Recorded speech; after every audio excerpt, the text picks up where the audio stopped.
every day she would say, I don't want to be alive. I don't want to be a mom. I don't want to be on earth. So many women are in their masculine and they just are effing tired. Somehow ending up in my room and with like a guy on top of me, and I couldn't move. Yes, it, quote, physically did not happen. Yeah. But the fear was stuck there. Yeah. It was frozen. Psilocybin and MDMA are the greatest breakthroughs we have in mental health. It was a veteran that was having mental health issues, and he went in trying to get mushrooms like psilocybin, and they wouldn't give him that, but they offered him MAID. 22 veterans a day commit suicide. We denied veterans, like Vietnam veterans, that they had a major issue. Why aren't you helping this person with something that could save their life versus like offering them a death pod? That makes no sense to me at all. Well, good to see you this morning. Good to see you, Candice. Oh my gosh.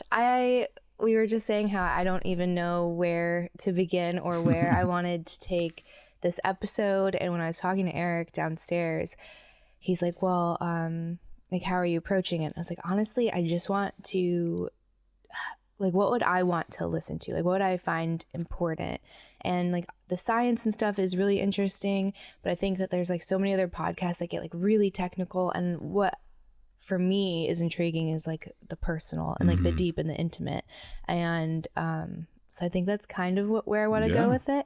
But I like truly think, and this is what we said last night, or what I said last night, was I had this knowing that everything happens for a reason. And I'm already getting emotional. And I was like, I'm definitely going to be crying so much of this episode. I'm Mike Zeller, and you are watching Chatting with Candice. The way that we had met is I was supposed to do a medicine journey, and the theme of it was love, and it was supposed to be MDMA, and it turned into a shit show, honestly, and it ended up with me leaving, and me and my husband kind of getting really into it, and not seeing things the same way. Like, he has a really great experience at this particular location and with this facilitator.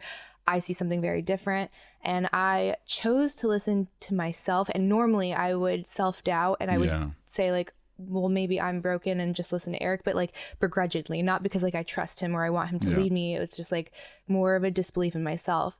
And I think if I had done my pattern, which was that, I never would have met you. Yeah. And what I said last night was like, truly, I don't think anyone, I don't think anyone would have like had me have that breakthrough that you did. Yeah. So just thank you so very much. Yeah. I've found, the first thing that you need for that type of deep sacred work, because we work through like core wounds and core traumas for you both. And we got there really fast, right? First time physically meeting you both in person, the first aspect is a really deep sense of safety.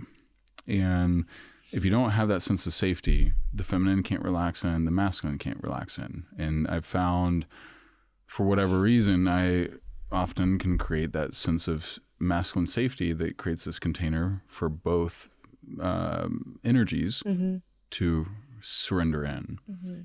But you got to have that. Yeah. Yeah. So that's an excellent point. Every facilitator has like their own vibration and like way of doing things. How would you describe the divine masculine? Because I think so many people are getting it wrong. Yeah. So like, what is your definition of divine masculine? I don't know if I've ever fully defined it in this way, what but does it feel like? Or yeah. One aspect, the divine masculine offers its strength and service. And so it creates this container that says, I can hold you. Your emotions, your fierceness, your passion does not scare me. And I can hold this container. Your vulnerability, it does not scare me either. So, but I can offer that tender strength. So it's a juxtaposition between strength and tenderness. And so like, it's like this not hard shell, but this strength on the outside, but also allows the heart to open up and heart to share and heart to express and heart to activate its higher potential. So like I see the divine masculine, it's not toxic masculine, it's not controlling, it's not dictating. Sometimes it will lead with strength and lead with emphasis. Like I had to lead my wife, even while I've been down here visiting you guys, with a few elements of strength, but it was tender strength. But it's really present too. Mm-hmm. So. Yeah, that's kind of what I felt too. It's this safety, like a really warm, safe place, and where I can relax. Yeah. Like I don't have to be. Yeah. And I used to think that was like hard, man, right? Mm-hmm. Like a guy, and I'm not saying that you're not, but like the guy with like tattoos and guns and Harley, right? And like that's what's gonna make me feel safe. And then I've realized that's not what makes me feel safe either, right? Like it's like a facade. It's not the full real thing that I need. And the feminine needs, one of the biggest things that I had to learn where I really screwed it up was the feminine wants to feel that emotional safety. Mm-hmm. You felt physically safe with Eric, mm-hmm. but you didn't feel emotionally safe until we got to that breakthrough last night. Mm-hmm. And my wife complained for years of like, you're emotionally disconnected from your heart. You're like, she called me names and stuff when we get in fights and say, she'd say you're kind, but you're an asshole. To me sometimes. And it was because I was emotionally disconnected from my heart, which didn't create the safe space for her to be connected to me. She didn't feel her heart connection with me. Mm-hmm. Yeah, that makes me think, I think I shared this on a call before we met in person, and it was that Tucker Carlson episode mm-hmm. With Sean Ryan, and he was talking about, like, it was a really good 10-minute clip, but he was saying don't marry a girl with daddy issues, basically, because it's going to be a lot of work. And he knows all of these girls that are either in like sex work or they have some kind of daddy issues and they're just really jumpy. Yeah. And I was listening so in tune because I'm like, oh, he's talking to me right now. Yeah. And I had never felt it articulated so well, the jumpiness, where every fight is, it's the end of the world. Mm-hmm. We're not meant to be together. We're gonna end up in a divorce, or we're gonna have to like somehow figure out how to like make it work. And that was one of the biggest things is I wanted to get over was my attachment wounds, right? Yeah. And like I guess you would say avoidant or fearful avoidant. Mm-hmm. And I apologize for the quick interruption, but if I could remind you to just hit like and subscribe and to hang around at the end for some important information. And back to the episode. So when it comes to these attachment wounds, like I guess how does the medicine help in rewiring or like reprogramming to get to secure attachment? Yeah. So, core wounds are going to cause us to, as long as those core wounds are still active and present, they're going to cause us to be like, I was dismissive avoidant. My wife is fearful avoidant, similar pattern. I think Eric's more anxious attachment. And everyone can get to a secure attachment, but it's not easy. And now the medicine creates this radical opening. I think it's arguably the most powerful opening we ever have in our known lifetime for creating a beautiful transformative change. Because in the research, and there's a research report, Nardo 2023, August 2023, talks about the acute subjective experience and the critical period reopening. So two major windows. The window we were in yesterday, mm-hmm. that's the acute subjective window where your nervous system is basically more wide open than it's ever been before. And that's why we can do so much deep work and we can go right in. And we actually hit on and helped heal several of your core wounds and Eric's. But when you heal those core wounds, then it's like your operating system, the metaphor I use is almost like your operating system is in your nervous system. Let's say it's got 100% capacity. Well, if you got 30% of capacity eaten up by like this daddy wound and this major abandonment or whatever, then you got another 10% by a boyfriend, then another 10% by losing a pet or whatever, like all these traumas where, trauma is basically emotion that got frozen in your nervous system from like we had the thing come up, I think when you were 15 or 17, I don't remember the exact year. And so those things get frozen, and the medicine creates this safe space because MDMA, for example, floods your body with this feeling of safety. Mm. Now, initially, you resisted it. Yes, and I wanted to ask about that too because for a second, because you ended up going over me and mm-hmm. starting with Eric because I just couldn't. Yeah. And I'm like, I can't even see anything right now. And I'm like, I'm highly sensitive to caffeine, to cannabis, like whatever it is, like I need very little to do the job. So I did this thing, really like, what is going to happen, not knowing anything. And then I'm like, that's not working. Why is it not working? Yeah. And so your protector part, so in your psyche, like we have these different parts and dimensions of ourselves. Well, your protector part initially let you see a memory that we were working on. Mm-hmm. And then it said, nope, I'm abort, not safe.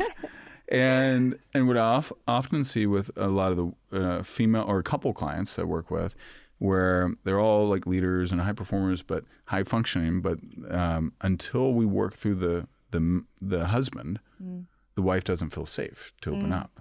And so even if like I have clients that it's really the wife that hired me. And so I'm like, I got to help you with your PTSD. Let's get to you. And then she's like, we'll try and get to her. And nope, won't go. And then I'll go right to the husband right afterwards. And boom, we'll work through him. And then now, because he's open and vulnerable and she feels his heart. And then now it's like her nervous system says, okay, it's okay.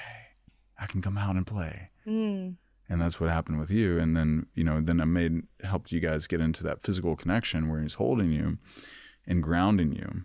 Because I could just read that you were not feeling safe, even though you consciously, you thought you were. Yeah. But physiologically, I was like, no, she doesn't feel safe. And then when he put his shoulders on you, the masculine has such a gift of being able to ground the feminine if they know how to do it. And so, when you put the shoulders on, a man puts where the woman feels physically safe, right? Then you just felt like your emotions just kind of calmed down, right? And the way that you had described it, because again, like I went in not blind because you provided a ton of information before, but blind in like a somatic sense because I had no idea what was going to happen to my body. And what I have been told through media and social media is that this is like a party drug and it's super dangerous and that's why it's illegal and only like reckless people take it. And that it's like very like it's an upper, like it gives you a ton of energy and like you see people raving and it's this thing and they're like super sexual on it and it's a sex drug, right? And I take it, and once it finally kicks in, like after Eric did some work, I was like, whoa, I feel like I got hit with a blow dart. And I told Eric today, I was like, in that movie Old School where Frank the Tank gets hit with a blow dart and falls into the pool and then like the music starts playing? I'm like, that's kind of what happened. And I'm like, I turned into a jellyfish and I couldn't move. I'm like, how do people dance on this? It's like, that's not what's happening. And then I kind of felt very out of body, which I also wasn't anticipating. So when you're like, no, this is what happens to the feminine, especially if she is on the edge of burnout or burning out, and the masculine can ground. And I'm like, there's no way. And seriously, soon as I think you did it first and then Eric did it next, like put your hands on my shoulder, immediately I was back in my body and I wasn't floaty. I could feel the ground. I could feel my legs. And then the moment anyone would release, it's like right back up. And then that's when I laid down because I was like, this is a lot. But so to deny like the polarity even within like the male female is so crazy to me because it's not about anything else. It's not about identity. It's like this thing exists beyond us on such a different level, and you have to experience that to like know that is true. Yeah, and the other thing that's really cool with MDMA is because it's an associative. So like LSD, psilocybin, ayahuasca, it's dissociative, which takes you out of your body. And when you've been through significant trauma, you've had narcissistic dad and a bunch of trauma in your past. Well, what happens in trauma, especially sexual trauma too, we want to escape and we disassociate. And my wife would do the same thing. Her imagination was so vivid as a kid where she'd go out of body when her parents were fighting. Yeah.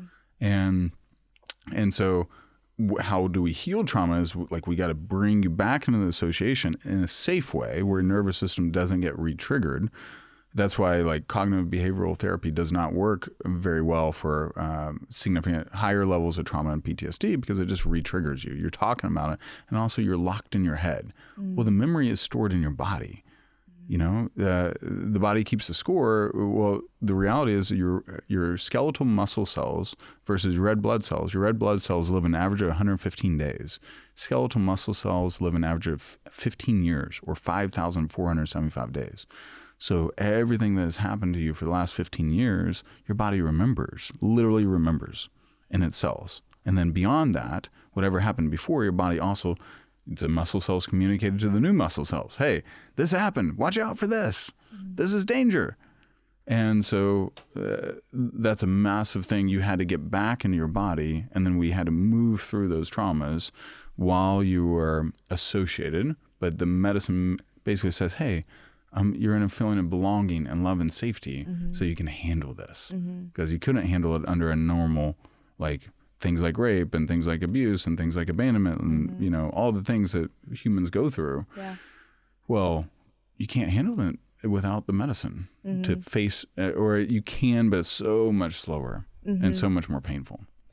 Yeah. And the thing that I found really interesting with me in my experience was there were things that I never would have said were stored or were a big deal, or like I had like this mental resilience. So the one story I actually texted my girlfriend this morning was getting drugged at a party.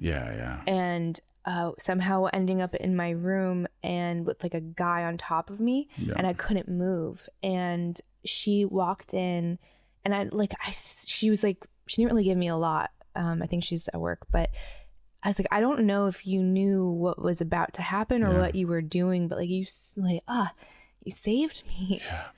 And just like, thank you.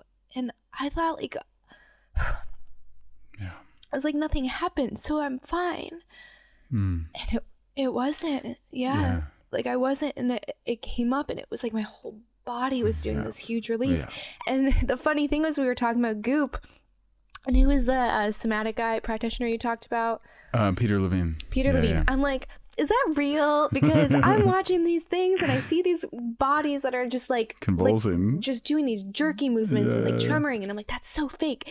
And then it starts happening to me. And I literally looked at you and Eric, I'm like, if I were watching myself right now, I would say she's faking. You're like, stop thinking about it. Stop thinking about it. And just be. And I was like, I'm not judging it. And it was like, it was funny to me because I have avoided or like dismissed this work and space for so long because I think so many people, the way that it's presented online, it's almost like a caricature. It's like this disco and like glitters everywhere and raves and the big hats, and I'm like, I don't get it. Like it's not believable to me. And I think I was probably the biggest skeptic. And I think my body, like my initial response was even saying that, right? Which is 100%. Why I couldn't dip into it. And then once it happened and I was letting go, I was like, no, this is so real. And it was the most powerful, like healing experience of my life. And like when we're going through any kind of trauma or even like letting Eric like talk about wounds or things that I've done to him or things that have bothered him, it's this place of like, you can say anything to me and I love you and I'm not going anywhere, and you can cry and you can rage and you can like just like bear it all, and I'm here for it and I love you so much. And it's like really meaning that on a cellular level, like I'm not going anywhere. And I'm like, I'm sorry it took me so long. It's okay. It's okay. Everything's happening in its perfect timing. And you know, you had a massive reset last night. It's factory reset, and Eric did too. And and then you also had a factory reset together of connection. And it was, and then also in your body, you know, like the memory of almost being raped at that party where you were drugged and all that. So yes, it quote physically did not happen. But the fear was stuck there. It was frozen, and it will stay frozen until it gets unfrozen. And so this process that, you know, it's really the combo. Yes, psychedelics are used in the party sense, but they have incredible benefit. And that's why the FDA's fast-tracked them through the approval process. And they still have some hoops to jump through to get it fully approved. But it's the biggest breakthrough in mental health that we've seen in our lifetime when it's coupled, especially with the therapeutic, trauma-informed, high-level therapy outcome that we want to have to move through those massive things, because you have that opening, and how you use that opening, you have to be such a good steward of it. And so like there's also practitioners, like where practitioners are emotionally disconnected, like in the experience that you had previously, not understanding how much you have to create safety and also respect the participants and respect their autonomy and read. And that guy probably is not as trauma informed. I lived through, my wife's a 3-time suicide survivor. So when I got into this work because of her trauma and trying to figure it out and trying to heal it, and ultimately we did get her fully cured of depression. But like in your case, you guys have really recalibrated, and it's going to be beautiful to see how things unfold for you too. So with your story and, oh man, I can't even imagine for either of you. I guess when it comes to like a depression that deep and like a wound that deep that you try to take your own life like several times, and then you see this medicine or this drug that works, right? When we're seeing it in trials, it works. And I've now experienced it and it works. And it's one dose. It was one dose. Yeah. Like my biggest thing is I have like a mild headache and my jaw hurts. Yeah. That's it. Yeah. Right. And I sweat a little bit. Yeah. That's it.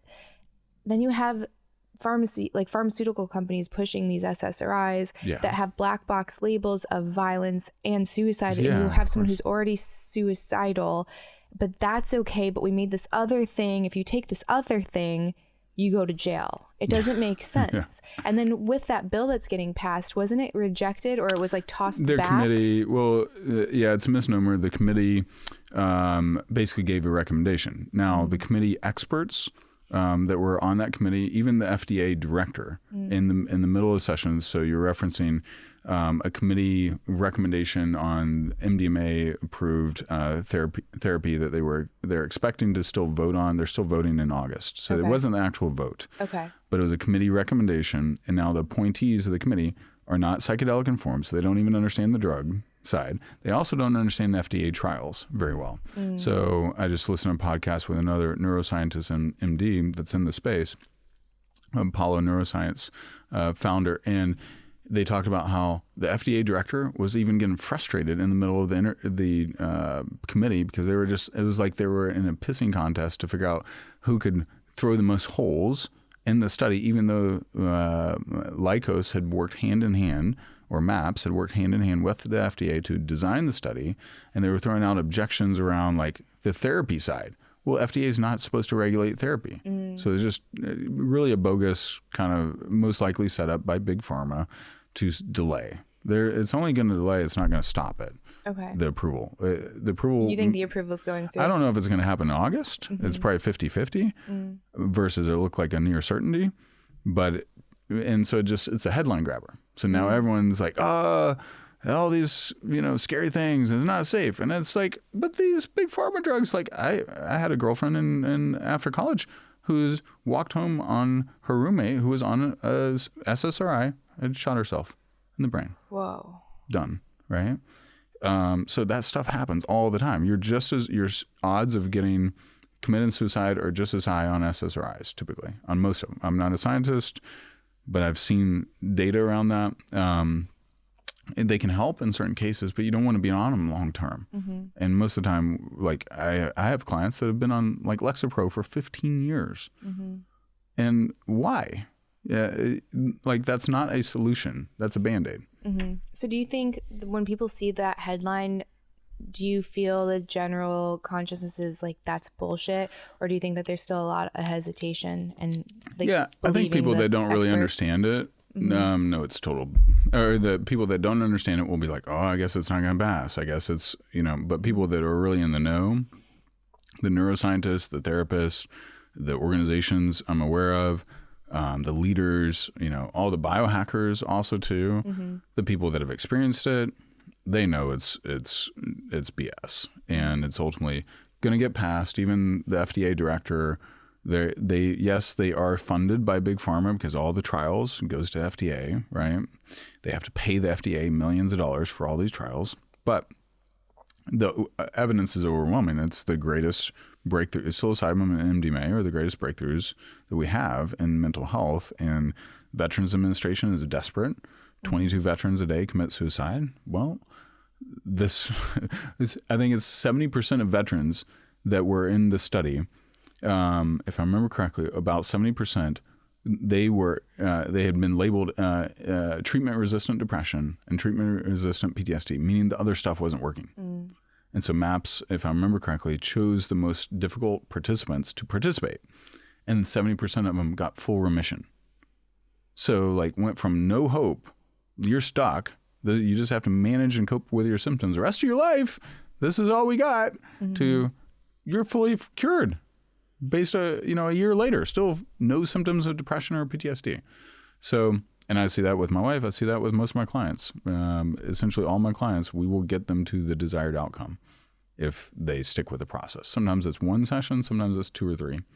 Did you see that headline? It was in Canada where it was a veteran that was having mental health issues, and he went in trying to get mushrooms like psilocybin, and it's legal up there. Yeah. And they wouldn't give him that, but they offered him MAID. Yeah. Yeah. I heard your interview with the person that was Kelsey. Yeah, Kelsey. Insane. So when I see that, I feel like that's not by accident in some nefarious way. It's like that's very anti-life, and you have both that are at your disposal. Then why aren't you helping this person with something that could save their life versus like offering like a death pod? That makes no sense to me at all, unless you don't want that population to get better, because the way that we treat our vets is disgusting. Yeah. And we have the capabilities. Like we're one of the most powerful nations, and so is Canada. Yeah. In the world. We have. And the cost of the drugs themselves for a single treatment is like $30 or $50. Right. So why aren't we just, it seems like there's something else, like there's something missing. And it, to me, where my mind goes, because I'm often like, what is the worst thing anyone could want? Yeah. And it's like, these are really powerful people. They're powerful, they're patriotic, they're protective. So they are a threat to big government, and they're a threat to big power. And I think it's intentional. Like, we want to use you, and when we're done with you, we don't want you to turn on us if ever there's a situation. 100%. So now you're disposable. Yeah. You know what I mean? Because why else we let them be homeless? And I think the number is higher than 22. I want to say it's in the 40s a day, which is crazy. There was that graph of Afghanistan. It showed like all of the wars and then the suicide, and they were just leagues apart from each other. That's not by mistake. No. Yeah. And it's crazy to think too, like, we denied veterans, like Vietnam veterans, that they had a major issue basically for years. And then finally, they, with enough lobbying and organizing, they created the designation of PTSD. That didn't happen until 1983. Wow. Right. And it was really because so many Vietnam veterans were showing so many just erratic, difficult symptoms. They weren't coming back into normal life. And we didn't understand it. Now we understand trauma and PTSD. So, I mean, we've had like 100 years worth of breakthroughs in the last 10 years, but we still got a lot to unpack and a lot to understand. So do you think, like, what's the next phase? I guess it has to be like legalized for it to scale technically. Yeah, pretty much. But it's, so that will hopefully, if it doesn't happen in August, will hopefully happen next year. But in the meantime, I mean, there's underground movements and experiences, and it's just growing. It's mushrooming because people are desperate for change. When as more and more people like yourselves, like you just had a beautiful breakthrough, your nervous system is recalibrating, then what, like a lot of my clients, I don't, just for safety's sake, I do not dose or supply the medicine. So that protects me legally. But my clients, when they experience a breakthrough, because I can sit with them, there's no law that says you can't sit with them. Well, then they end up referring me 4 or 5 other friends. And because everyone knows someone that's suffering with depression or PTSD, or their marriage is in crisis, or they're just stuck, emotionally stuck. And one session, I can get them unlocked usually. Yeah, it was wild. And again, as a self-proclaimed skeptic, and I had a ton of reservations, it's like once I felt safe, and I think that was like, again, when we talked about the divine masculine and how important it was that it was you there, is like I didn't feel under attack at all or judged, and I just like felt held. And I think it's so important that if you're doing this, that you find someone that you like really like. It's a full body yes with that person. Yeah. And with you and I even just met you over the phone, like FaceTime, it was like a yes immediately. Like I just felt safe. So I think that's so important. And if like you want to do testing, if that makes you feel safe, like never let someone make you feel bad about that. Yeah. You know what I mean? And that's also what kind of happened with my other situation. And I'm like, you're gaslighting me, and you're like, I have 2 kids. You know, there's nothing I'm going to do that is going to put my life in jeopardy. Like, even if I have to go through the rest of it, like more dull and maybe not as happy, like I will do that before I risk my life because those boys need me. And if that's a $20 test to make sure that it's clean, give me a break. You should be like, that's fine. So it's like, whatever you need to do, whatever protocol or testing or person, do that, because safety and like feeling safe is the number one thing to have a good experience, I think. And again, once it hit, it was like, man, the closest love that I had experienced like that was with my children. I've never experienced that with Eric in my life. I just haven't. And it was just, again, it's like, this is like a new feeling. It's a new state. Well, and what's cool for you guys is it was there the whole time, but your body didn't feel physiologically safe to let it in. And he was also felt unsafe to, extend that love fully and be that heart open, because he's like, is she going to run? Is she going to abandon me? And because he had his abandonment wounds, right? And so, because I could see, like at the beginning, you guys sat on almost opposite ends of the couch. And I was like, oh, there's something interesting here. What am I going to do here? Okay. And then like when he got up to use the restroom, then he sat even further away. I was like, okay. And I was like, I'm not going to ask them to sit closer together, but I'm going to see if there's something happening. And then after that, you guys were just all over each other. And the affection, like, because he felt, you literally see him feel so much safer with also loving you and extending his love, because he's like, I'm not going to be abandoned. And for his attachment style, if he feels unsafe, then he's going to withdraw. And then if you don't feel safe, you're not going to invite him in. And you got to control things. You got to be in your masculine, which is not great feeling, and you get tired. So many women are in their masculine and they just are effing tired. Probably 60% of my women clients are really exhausted, and their life patterns looks a little bit more like masculine. They're burning out, they're grinding instead of receiving and flow. And if you're on the edge of burnout, like a lot of my female clients, when the medicine kicks in, it's almost like they want to take a nap. And I think you had a little bit of that too. Blow dart. Just a blow dart. And I'm like, again, how is this an upper? That's not my experience. And it's like, is there just so much happening that I need to work on that I that's not available to me? Or I don't know. Well, so if I look at the communication channels, so it's like heart, body, mind, and spirit. Well, we open up your body to connect and your heart to connect a lot more, because you've been so in your mind, and Eric's so in his mind too, which is predominantly Western culture. We're like, get in your head. We're in our head all the time, but get in your head and you're dead. And so then your body finally had a chance to speak and basically say, I'm tired. And I need to surrender in, and I need to let go. And you were out, and you even kind of wrestled with it throughout the evening, of like your conscious mind was trying to control again. And we had to invite you back into your body and back into your body. But that just means your life patterns are leading to burnout. And you can you were probably on a masculine train track in how you were working, or you just went through, maybe it's sometimes, I don't know, do you feel like you've just never had a period to regroup and restore your energy after children, work, family life, whatever? Yeah, I feel like I've always guilted myself. Even when I took some time off work, I'd never, even though I wasn't working, I was berating myself for not working. So it wasn't the same as recuperating 100%. Or being still or present. Yeah, so it's not real time off. Right. Yeah. So I read a book, Powerful Engagement, and it's from sports psychologists, and they talked about a lot about the 4 energy quadrants: emotional, mental, physical, and spiritual.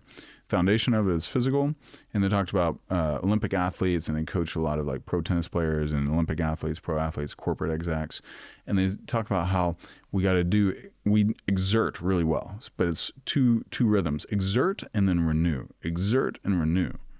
But in American culture, it's like exert, and then how do I exert more? How do I get more done in less time? How do I work harder, longer, faster? Instead of, I need to restore. But if you look at Tom Brady, why didn't he play until he's 44 and win a Super Bowl in his 40s? He had such a deep renewal pattern. LeBron James, how many hours of sleep does he take a day?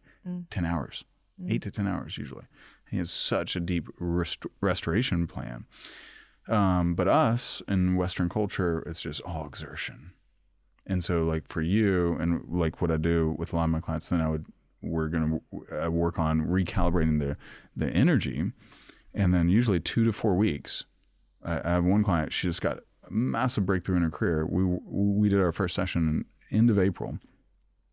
She almost fell asleep in the first 30 minutes. Like, you didn't pay me all this money and fly me to Washington, D.C. to fall asleep. I was like, what am I going to do? And that's the first time I had a client like basically falling asleep on me right as the medicine was kicking in. I was like, crap. And she's 42, very successful. And I was like, all right, let's go outside in the sun. And then I was like, her name's Yaz. I was like, Yaz, you're really exhausted, aren't you? And you've been running. And she's like, yeah, I've been just running. And she was on the edge of a nervous breakdown. Wow. And then I had her recalibrate afterwards. I was like, now you got to start listening to your body, because your body is telling you. She also has autoimmune disease and other things. I was like, we've got to recalibrate you. And 2 weeks later, she sends me a text. She's like, Mike, am I reverse aging? I feel freaking amazing. And I got we started focusing on rest and supplementation, NAD, a bunch of other things, and got her right back. And now she just had 2 huge breakthroughs. I won't share other details to protect her identity, but it was massive. Wow. Yeah. And then one other thing I should mention for you is feminine. Yes. You are about 3 times more likely to get an autoimmune disease. I already have one. So I was going to ask, does she still have it, or is it improving? It's improving for sure. Yeah. And it can improve. If I may ask? Yeah. I'm open book. Yeah. So I got diagnosed with Graves' disease in my early 20s, and I almost died from it. Wow. Because no one knew what it was. I get diagnosed, I get put on medicine, and this is like Western meds for you. I get put on this medicine, I gain so much weight. Yeah. And I'm yelling at my doctor. My doctor fires me because I'm like, you're putting me on the wrong medicine, and I'm just blowing up. Yeah. So I get fired. I find a new doctor. He puts me on a different medicine. But I've been on this medicine, or I was on the medicine, for like 10 years, and they didn't want to taper me off or see what was going on.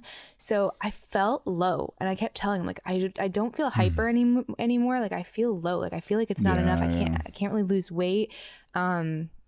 They're like, you're in the normal range. I'm like, that doesn't fucking mean anything. Normal's not healthy. Right. That's everyone's optimal. So different. So I decide to listen to myself. I'm like, I'm just going to stop taking the medicine and see what happens. I cold turkey go out, and this is not advised, because you can go into like thyroid storm if it's bad. But for me, that's what I wanted to do. So I did it. And I think it was like months. I'm like, I feel really good. I started to lose a little bit of weight, and I go in for a checkup, and he's like, oh, so you're still doing the 5 milligrams, blah, blah, blah. I was like, no, I don't take anything. And he's like, what? And he's like, started panicking. He's like, we need to go do labs. You could do a thyroid storm. And he was like really worried for me. And it was still in normal range. And I'm like, I still feel like it's a little low. So then I hire another specialist, and she's like, oh yeah, let's take a look. And now I'm way low. Basically, I have no thyroid at all. And my antibodies are still high. So in a weird way, I feel like I got rid of the hyper part, but now I'm hypo, but I still have antibodies. So I'm wondering if this will make my markers go down, that my body attacking itself, or. So you're 226% more likely to get an autoimmune disease if you have stored trauma and PTSD. That has not been dealt with. I can't remember the exact link in the study, but chances are your nervous system will recalibrate, and people do start mysteriously healing because it's hard to prove the exact cause of most autoimmune diseases. But trauma is definitely a link for the majority of them, for a high percentage of them. So I would say your nervous system will start recalibrating. Your body will start to heal itself. It knows how to heal itself, and then we'll get back in equal. Like, why is it attacking itself? Yeah. Because it's in pain. Yeah. It's in suffering, and it's remembering something that was really hard that it hates. Right? Or it has self-loathing or self-judgment or self-hate. I would add another thing probably for you to add is really do some heavy NAD optimization. Okay. Because NAD is, it's involved in 500 plus metabolic processes. Almost everything our body does, all cellular processes almost use NAD. And as we age, we naturally get depleted. But if you've already been through some autoimmune and you're suffering from any level of fatigue, you probably have an NAD deficiency. So do you like taking NAD at a specific time of day or with or without meals? I take it twice a day in the morning and then mid-afternoon. Okay. And you don't want, I do the powder, and it's an NMN blend with it's from Genfinity, but that blend is really, really effective. It's probably the most effective one on the market. IV drips help on the plasma level, but not on the inside of the cellular nuclei. And the nuclei is more important for aging and disease prevention. Oh, wow. I would have guessed the opposite because of just the price. And I'm one of those suckers. I'm like, if it's more expensive, that's definitely the better thing. And I did the IV a couple, I guess 2 years ago. And it was like an elephant on my chest. It was intense. Really hard to get through. Yeah. I had an IV clinic. And that's part of... I discovered it because it was really powerful for addiction, but also for depression. And so NAD is? Yeah. Oh, wow. So like if you think your brain is 3% of your body weight, but uses 25 to 30% of your body's energy, well, NAD is the primary fuel source for your all cellular activity. So if you're deficient in NAD, naturally your brain is not going to be functioning right. You're going to have brain fog, you're going to feel tired, you're also going to be more likely to get Parkinson's as you age, all those things. Well, if you boost your, like my NAD levels now are the equivalent of a healthy 12-year-old. Jeez. And so it feels great. And I've like played more basketball than I did in my 30s. I'm 45 and I feel younger. I'm sharp. I can go all day. Like I don't get tired. Like I used to get tired at 5 or 6 o'clock at night. Like I wasn't tired at midnight last night. And I feel good. Yeah. Yeah. Jeez. One of the things I wanted to circle back with, so with men specifically and doing MDMA therapy, do you find a pattern or like a common thread when it comes to like a resistance to expressing vulnerability to the feminine? 100%. Yeah. And I'm glad you brought that up. So my wife and like a lot of wives complained that I was not emotionally available and connected. I'm like, what the hell? I don't know how to do that. I had no wiring for that. I couldn't get there. And she was like a walking heart and I was like a walking mind. So you can imagine there's a little disconnect.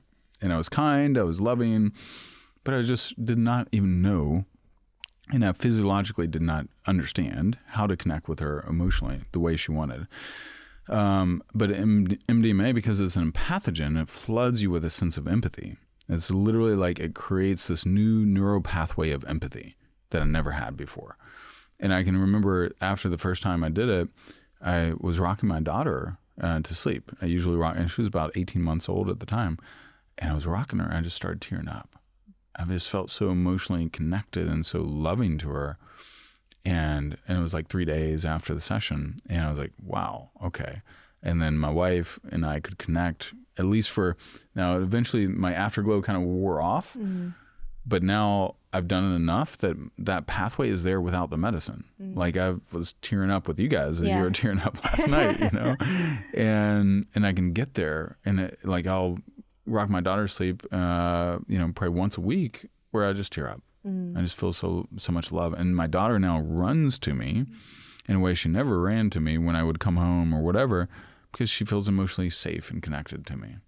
And I'm empathetic. But for men that struggle with getting that emotional connection, and it's harder for us as men. We're not wired that way as deeply. Like one research study found the average 7-year-old daughter has a more emotionally rich vocabulary than her dad. 7-year-old. And so I got like 4 years if I'm average. I'm above average, but because my 3-year-old is, she's full of expression.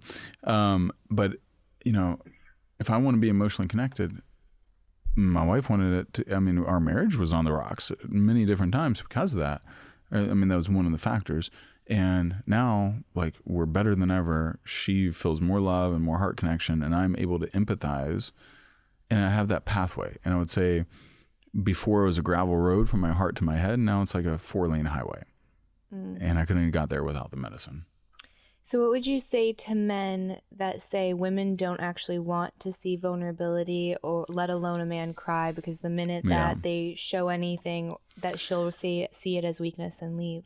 Yeah, I'd say sometimes that is true, that women will say that. And then, like my wife, when I started being more emotionally vulnerable, she then would say a couple weeks later, no, I don't want to say anything because then you'll be like a pussy and cry. Oh, no. And so that was hurtful. But she was also learning to repattern her nervous system. And then I'm also learning what type of what vulnerability really means. It doesn't mean being a moppy mess necessarily, but it means being emotionally safe and connected to my wife. So I thought women might say what they really want is they want to feel emotionally safe. So they don't necessarily want us to unravel before them, because they might not feel safe if we unravel. And so we still need an outlet to unravel, whether that's another coach, a therapist, another buddy, wise mentor, whatever. You need someone sometimes be able to unravel, and I can unravel with my wife to some extent with certain things, but I can't do everything. She doesn't really want me to unravel like she unravels.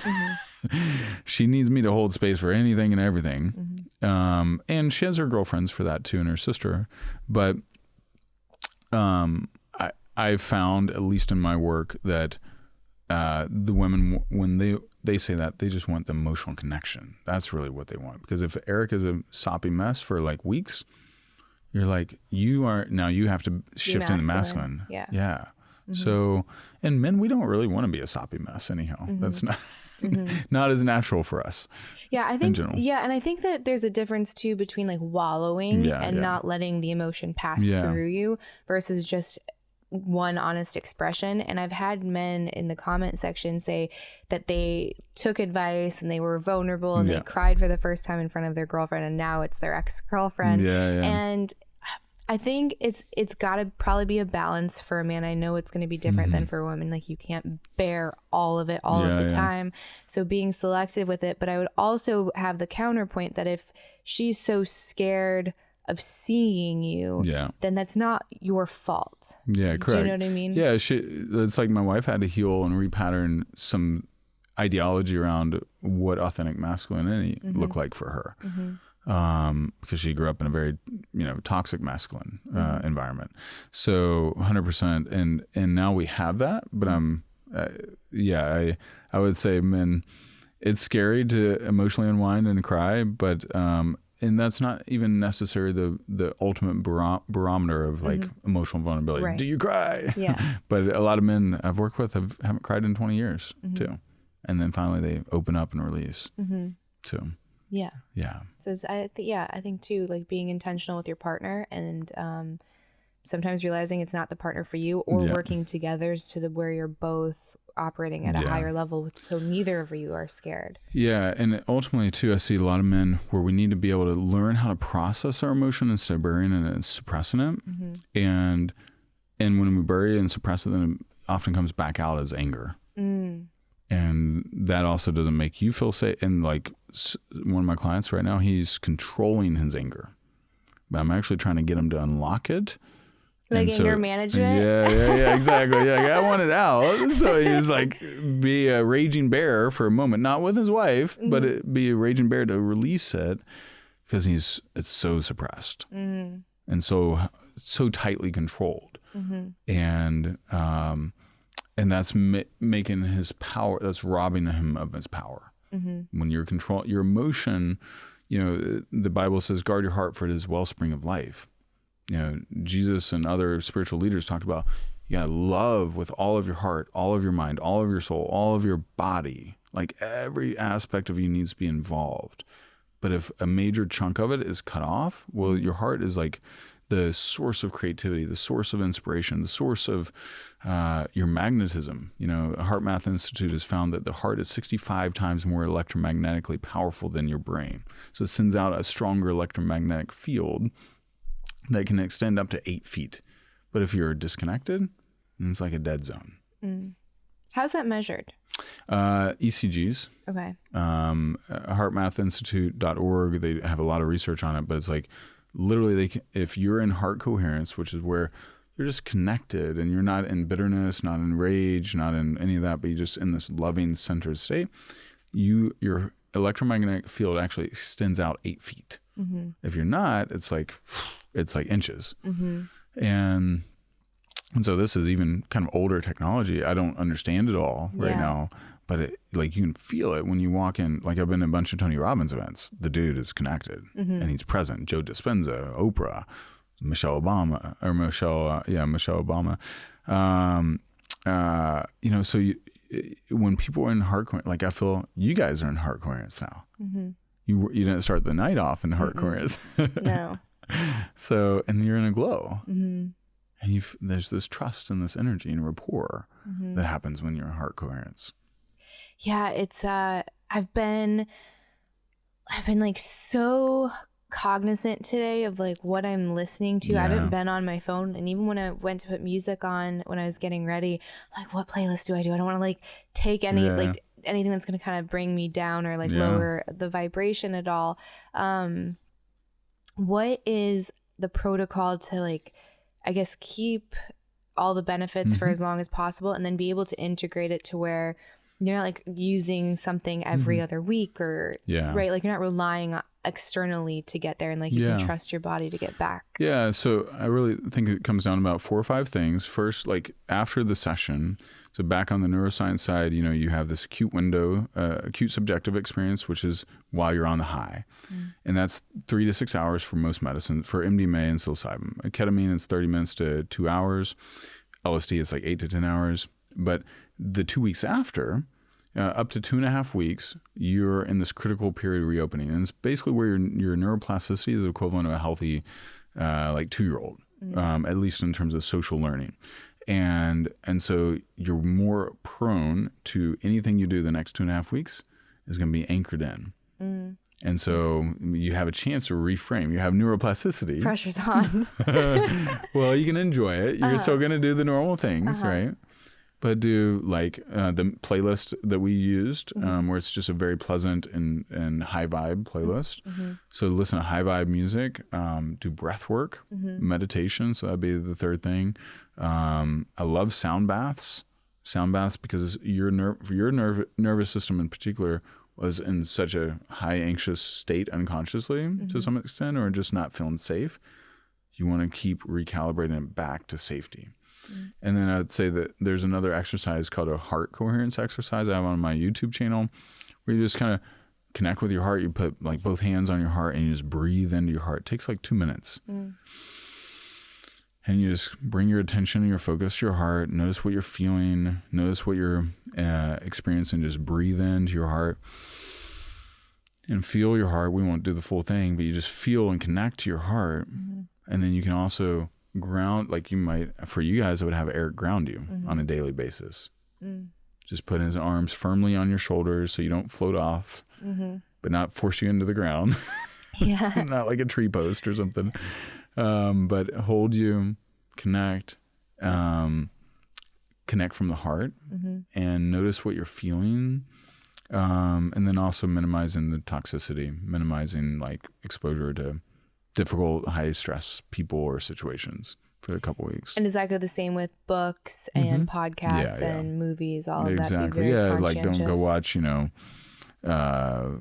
of Thrones or whatever, Black Hawk Down or something, violent movie that would trigger your nervous system. And it can also mean minimizing, like for my wife after a session, because she's a highly sensitive person and she's also on the scale of autism a little bit.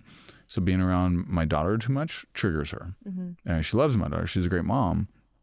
But it literally activates her childhood trauma still. Like we've got two pieces of her complex PTSD, which is very hard to cure. We've basically got 90% of her PTSD out of her system. But two major triggers are like significant exposure to my daughter can sometimes, if my daughter is difficult, will trigger her childhood trauma of screaming, overwhelming children. So we got to work on that. And then being late for some reason. Being late was a big deal for her as a kid. And she was spanked really bad. I don't know. Oh, yeah. I get that.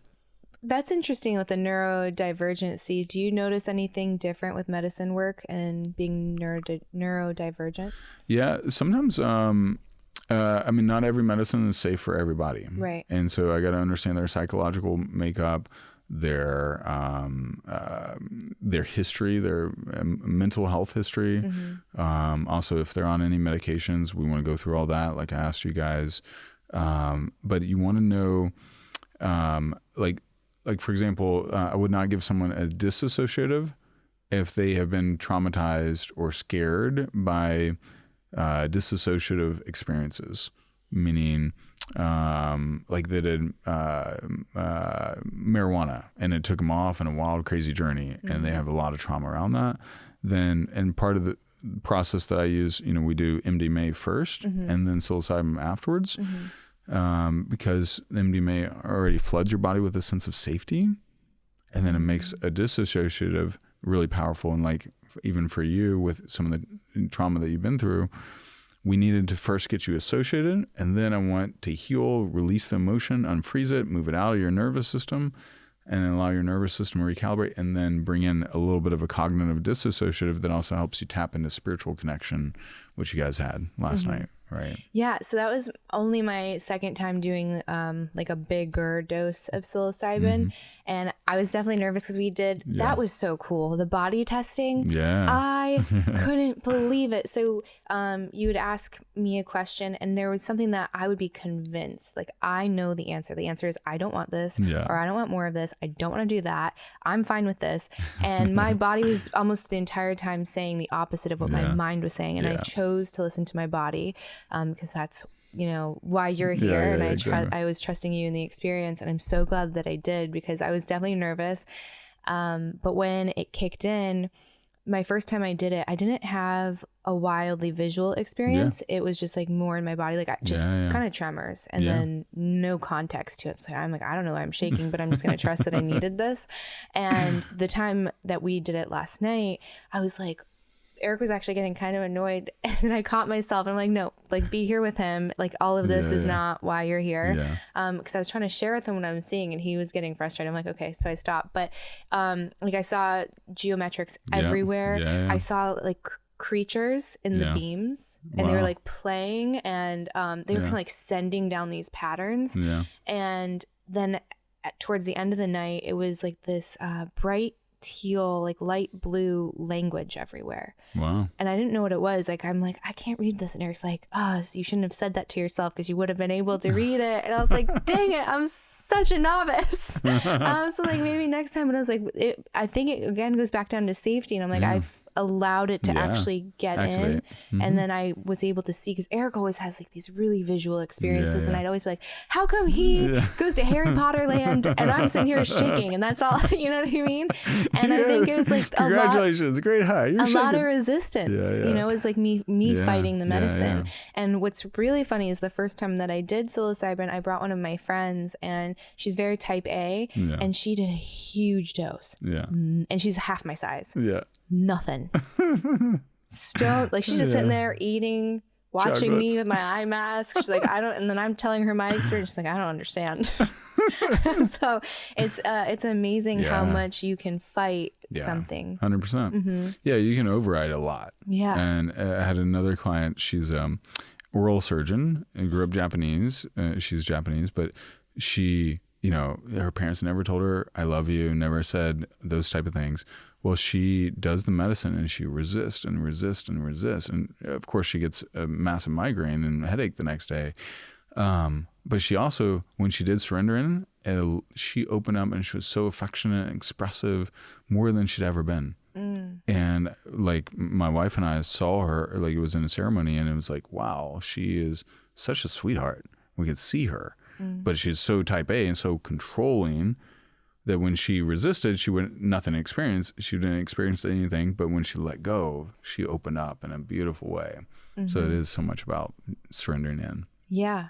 Yeah. Context is massive. And then maybe like, again, not the first time because it's my second time. It's like, you just need a little bit more and you need the right person there. Like, I think, again, like having just you and Eric and like it being two men, like it just was like, okay, I'm good. Like I can let go here and relax. Just to reiterate too, like the window is like 2 weeks. Yeah. 2.5 weeks. 2.5 weeks. So I should probably put a calendar reminder to just be like very intentional. Because, man, that's gonna be so hard because that means like zero scrolling. Yeah. Because you don't know what you're gonna see. Yeah, true. Yeah. Yeah. Depending on your algorithm, especially. Yeah, totally. Yeah. But I was doing when I was kind of like, I don't know what to do or what to listen to. I'm like, I'll just make a vision board really quick and just like find some stuff. And it's gonna sound probably trivial, but to me it was like this moment. When I used to do vision boards and Eric and I used to do it together and like cutouts, it was always like things. So I'd have, and they usually work, which is the scary part, but it was always things. It was like big house, fast car, big bag of money, jet, like all these things. And I think that's probably the average. And then I start doing my vision board and I'm like, what do I want to put on this? And I found myself like putting, oh my gosh, it's so good.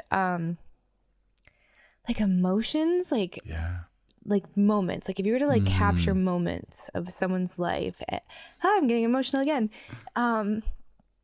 Like kids surrender into it. Kids tumbling in the grass and like an old couple walking down the street. And I'm like, that's what I want. Yeah, 100%. Like I have everything else. You know what I mean? Like I have it's a different version. I have a car. Like what, you want a nicer car? I have a great house. Like you want a bigger house? Like what is that going to do? And when I was looking at this stuff, I'm like, that's not, I just knew like that's not what I want. And then when I listened, it's like all of these, you know, everyday moments, like cooking when kids are throwing dough in the air, like that kind of stuff. Which brings you back to the question that it just popped back up. So it was how powerful it was for me to see my body answer questions for me and using that as the barometer of truth or alignment. And it was so obvious because it was like this, right? Or like tremors everywhere. It was very like unignorable. How do I listen when I'm not using an amplifier like that? So again, it's your conscious mind is really strong, right? And you're used to listening to those loud voices in your mind. And so for you, it's going to be a little bit of practice and just testing on simple stuff. Okay. Like we did on the sushi restaurant. Yeah. I was like, hey, where do you want to eat? Masa. And then I remember, and later I was like, oh, I don't know if I can trust that because you all had a fight. We got in a fight at that restaurant. So what if that's like my no? And you're like, it's been working so far. Listen, I'm like, so I'm still trying to like dismiss it. Well, and it also brings up a little bit of the complexity of our psyche. So masa, you love the food and you actually do physiologically want to go back again, but you also had a bad overwhelming emotional memory of where you got in a big fight and then that triggered your fearful abandonment. You're going to be left and because Eric's upset at you and well, so it's a complex memory, but you listen and trusted your body and it does want to go back there. And I think you guys can go without fighting without threatening divorce and all the things, right, that we do. But so just I'd say for you is like, all right, so what we did is we did muscle testing and I asked you a question. I think for your yes, it was your body wanted to lean backwards, right? Eric's was leaning forward, if I remember correctly. Your no is leaning forward. So like even my wife, we've done it on like tequila. Do I want some tequila? And if you're like, yes, I do. Or no, I don't. And so it could be a vacation. Or do I want to do this partnership? A business partnership. Do I want to have this guest on? Do I want to go here for a vacation? Like my wife just did a little muscle testing on, they switched from going to LA to Miami on Friday. So she's going there with a girlfriend and visiting another girlfriend down there. And so but your body knows. And so like the thing that is hard for us in our rational Western mind is like our intelligence is far beyond what we think. It's actually in our nervous system, what we feel, and even in the quantum realm. I don't fully understand it all, but in the quantum realm, it's like goes like one of my favorite examples in The Field. Have you read The Field? We have it downstairs. Yeah, I've so not good. opened it. Mind blown. Well, they did the study, and this is on like 700, I think it's 700 salamanders. What they would do, they'd cut up the salamanders, take its brain out, slice and dice it, ground it up, whatever. They did a bunch of different things, and they would put the salamander's brain back into the salamander, and the salamander would function. It would still work and operate. Even if they sliced it up, even if they ground it like ground beef, like sausage, as long as the brain was still back in there, the salamander could go and do its thing. And it was because, and they could measure like a holographic image, and the energy back to that energetic magnetic resonance was still in. Now that's a simpler creature than I wouldn't recommend that study on humans or apes or whatever, probably wouldn't work. But because the energy and the holographic energy was still in there, I don't understand it all. But in the quantum realm, you know, our vibration, what I see in the work, like my client that I mentioned in DC is on the edge of burnout, was we raised her energetic vibration. She just called me on Monday and we talked for the first time in a week or two. And she's like, Mike, you won't believe what happened. She just secured an agreement with the national government in Africa, like a massive deal that she has equity and she gets paid a very substantial amount. And then she secured another opportunity. Like her career is just blown up in 45 days. Wow. But it was because she was in a vibration of suffering, and then we raised her vibration up to joy. And what if like you had some suffering in your body? Eric had some suffering and some fear. Fear is a lower vibration. Have you seen the David Hawkins maps of consciousness? So my wife, I noticed like as we moved up her scale in the depression battle, she went from the lowest vibration, which is shame and guilt, to anger. And I'm like, well, at least she's not depressed anymore, but she's angry about everything. The food system, and guns, gun violence in America, whatever. Angry at me. I'm like, at least she's not depressed. And then as she kept going up, then she got to courage. Then she got to neutrality and acceptance. And now she can access love and joy so much more freely. Me too. I went up in my vibration as I healed and released. I like to describe it as like we're dropping off bags of bricks. Like last night, you dropped off some emotional bags of bricks that you've been carrying. Eric dropped off some. Now you're going to feel so much lighter. Doesn't mean we got to everything we needed to. There's more. But like I feel light as a feather now. So how do you know if you or a client would need, like when they're, I guess, is there a complete or complete enough? Yeah, complete enough. I would say we're, I had a client, Lisa, she gave me a testimonial video as well about it. She almost died in pregnancy. And so her nervous system for 15 years, I met her at a mastermind we're in, and I met her and her husband the same evening, and I put my hand on her shoulders just as a friendly, like, you know, I'm kind of physically affectionate. I put my hand on her shoulders, and she's a 5'1" Asian lady. I was like, Lisa, your shoulders are rock hard. Like, are you like a power lifter? What are you? She's like, no, I just had a lot of crazy shit happen in my life. I was like, oh, okay. And so that was a signal. I was like, oh, I'm looking for clues. And I was like, Lisa, so tell me about that shit that happened. She's like, well, I almost died giving childbirth 15 years ago. My brother died the same year. JM and I got separated for a while during that year. And she just felt so alone, so scared, so abandoned. Her nervous system got rigid and got frozen and been locked on. Back to like your amygdala can get locked in, and you can just be in fight or flight or freeze mode for years or decades. And she was very frozen. Well, I was like, okay, I can help you get unstuck if you want. And so her and her husband flew up to Nashville. We did a session. Literally, by the end of the session, she starts jumping around the room. I feel like a boiled carrot. I'm so loose and flexible. And I was like, yes, you are. And then a couple weeks later, she gets a massage from a massage therapist, one she's seen for years. He's like, Lisa, what happened to you? Your body's so less tense than it was. It's like, I saw Magic Mike and he helped me. He helped me release a lot of my trauma. And then I flew down and did a session with them at the end of May.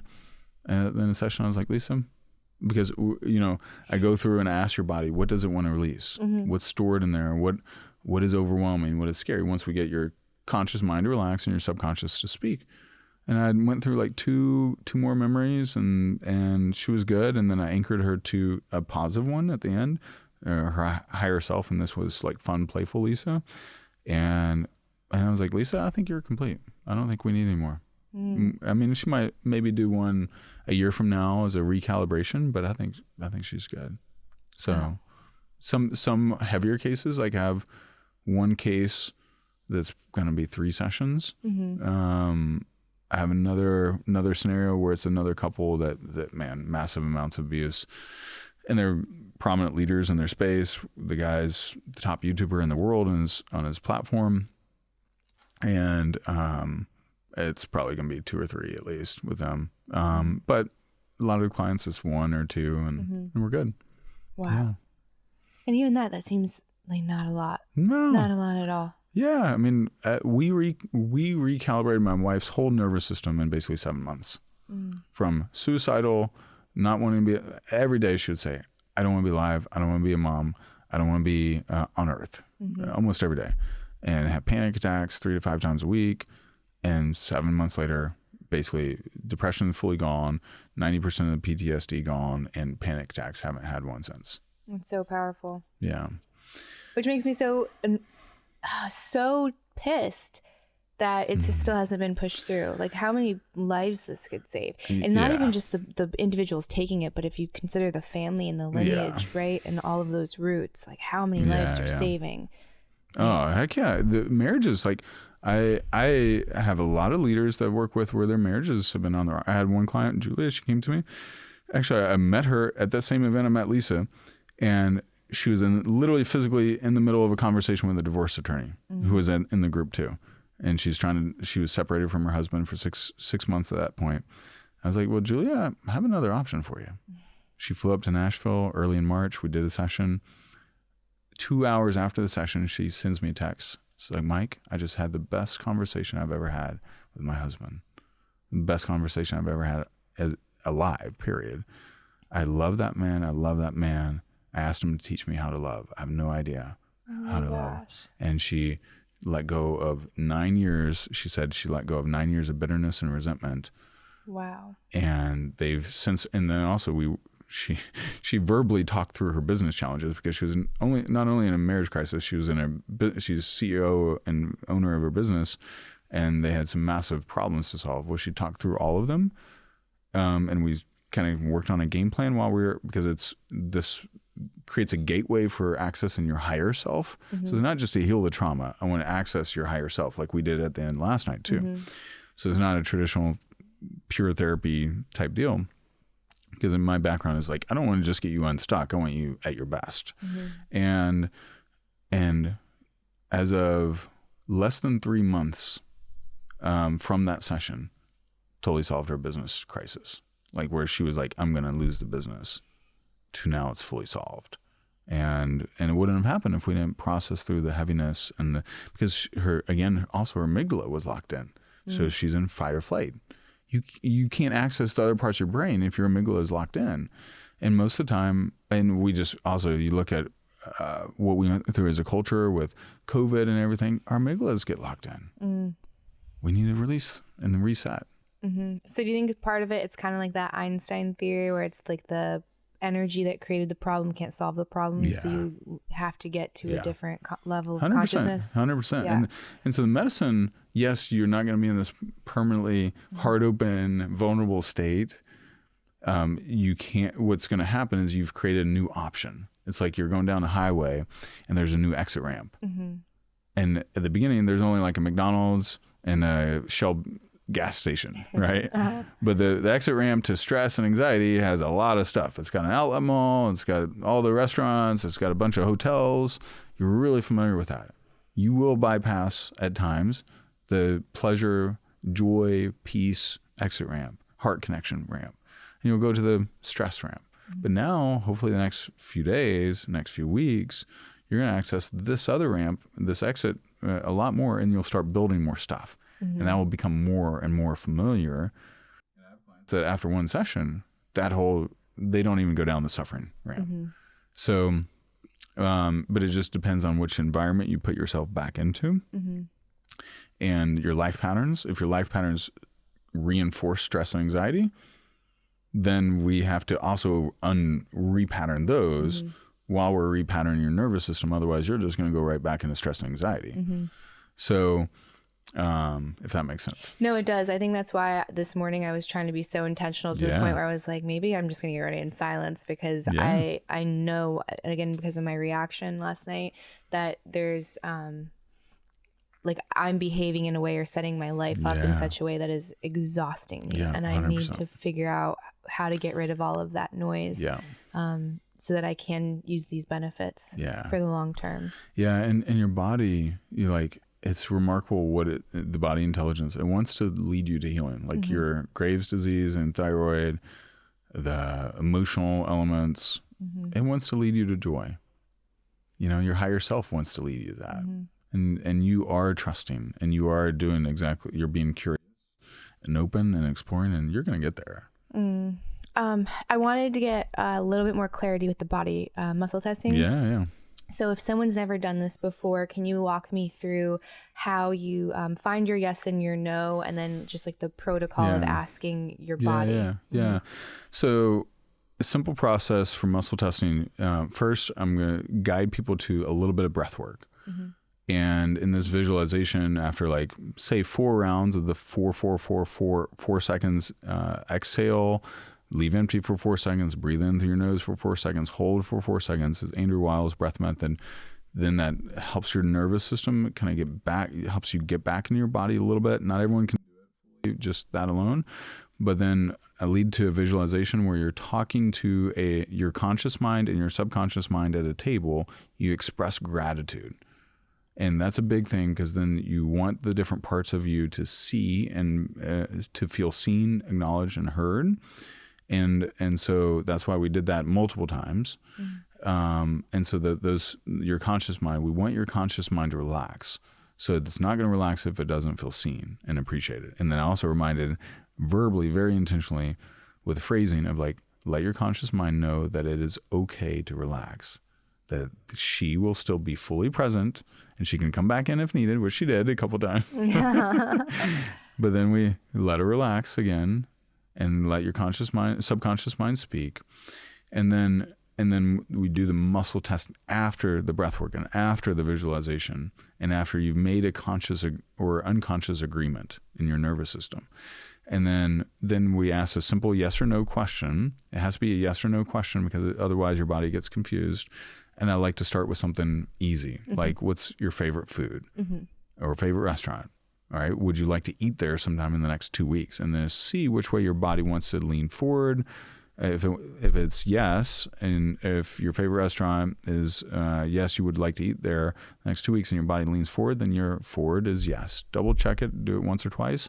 But if your body leans back on the thing that you really want, hey, would you like a beautiful massage in the next 2 weeks that someone else pays for? Whatever. Yeah, great. Then, and that's lean back, then that's your yes. Okay. Some people have backwards as your yes and some is front. And then you can start going to specific questions. But the goal is to get you to listen to your body, because it's actually more of a communication channel than your mind. In fact, also your heart communicates. I don't remember the exact data. I think it's 7 times more information to your brain than your brain communicates to your heart. So your body is also sending so much information up to your brain. But if we cut off that channel, we're cutting off a massive source of information, of intuitive intelligence that is beyond our rational mind. So it tends to be locked in. So if you're front, then more than likely it's going to be the same. And there's other methodologies, but that's the best so one for starter. Mine will probably always be back. More than likely, yeah.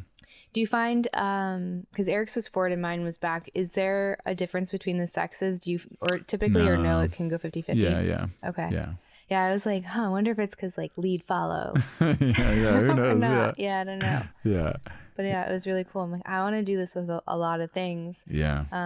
So maybe I'll have Eric help me.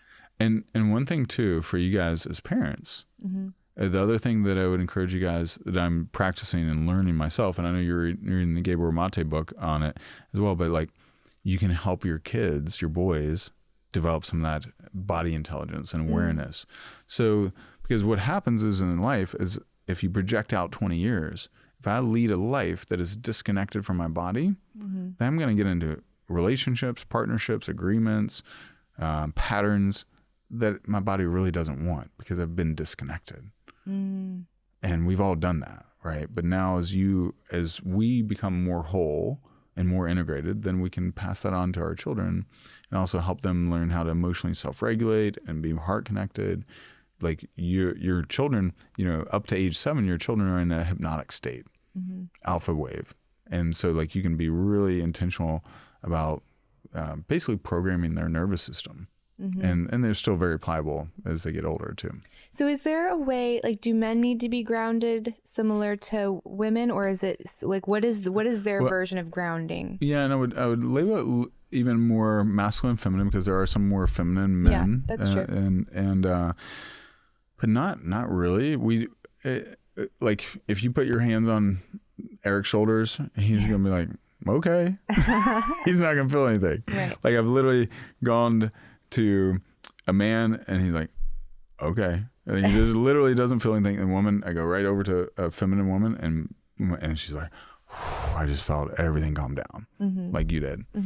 And, but it is important for us to be grounded and out of our head. Like we get stuck in our head. Women do too, but so I need to move into my heart. And so that's where the heart coherence exercise is really important. That's where also cultivating, whether it's MDMA. MDMA is the easiest, most effective, most powerful, fast acting. You have to do it safely and make sure it's pure and all that. But for men, that really helps us get heart connected and grounded in our heart. But also I'd do grounding like outside too, like barefoot. I did that this morning, and last night I did that something too while I was working with you guys. Yeah, I try to do that with my oldest, but he's going through this weird sock obsession to where he even wears them to the pool. He does not wear them in the pool. Yeah. Thank God. They're always on. And I'm like, we are grounding right now. It's a family exercise. Everyone's taking their shoes and socks off. Yeah. Get in the yard. Yeah. And now he's kind of doing it, and he's loosening up on the sock thing. But I had to like fight tooth and nail for that one. Yeah. I'm like, oh my gosh, this is not okay. It's going to turn into something weird. I don't want it to do that. I want to play with that body testing with them later, and like have them do that heart exercise and see. That'll be fun. Yeah. And you can test on foods, you can test on trips. I mean, there's so many books, whatever, anything, games they want to play, whatever. Yeah. Amazing. I guess before we wrap up, do you want to like plug your book? We have The Genius Within right here. Like anything at all, truly. Yeah. I mean, my deepest passion right now is helping leaders and high performers rewire their nervous system. And I use a combination of the medicines, NLP, sometimes I use neurofeedback, also IFS and some somatic experiences. But it's really powerful. I love that. And you can get more info on neurorewiring.com, and I have a download of 14 most powerful tools to rewire your nervous system, because there's a bunch of different modalities that can help accelerate that. I have a book out. I know we didn't really cover much on it, but that's totally okay. It's The Genius Within. So it's the most complete process ever created for finding your highest level pathway of who you really are to do what on earth you're meant to do, and to also create the most prosperity that's deeply aligned, fulfillment, prosperity, and joy in your work. So take people through finding your unique abilities, your key relationships, your unique life experiences, and your values and passions. And the intersection of that is your zone of genius. So it's really powerful. I've taken hundreds of leaders through that too. But But that's pretty much it. I'm available on all the social media channels. The Mike Zeller. I have a lot of content around on YouTube around this sort of process: how to avoid burnout, recuperate from burnout, how to wire your nervous system for peak performance. And if you guys have questions, I'd love to hear from you. So, I got into this because it saved our marriage and gave us our family back, as my wife was deeply struggling. I've got an article on my website and in Biohacker magazine about this as well, and a few other sites. But would love to hear from you if it resonates. Amazing. Yeah. And I will make sure I link everything below for everyone. And is this on Amazon? Yeah, it's on Amazon. Also, you can grab a free copy at geniuswithin.com. I think it's geniuswithinbook.com, and just pay shipping and handling. Oh, so, amazing. Yeah, I'll link everything. And thank you so much. Oh, my pleasure. This was amazing. And I'm sure we will do this again. Yes, sounds great. We'd love to. Sorry. And before you log off, everyone, make sure you have hit that like and subscribe button. And if you have 2 seconds, leave a 5-star review. It helps with the algorithm. And I'll see you next week. Bye, everybody.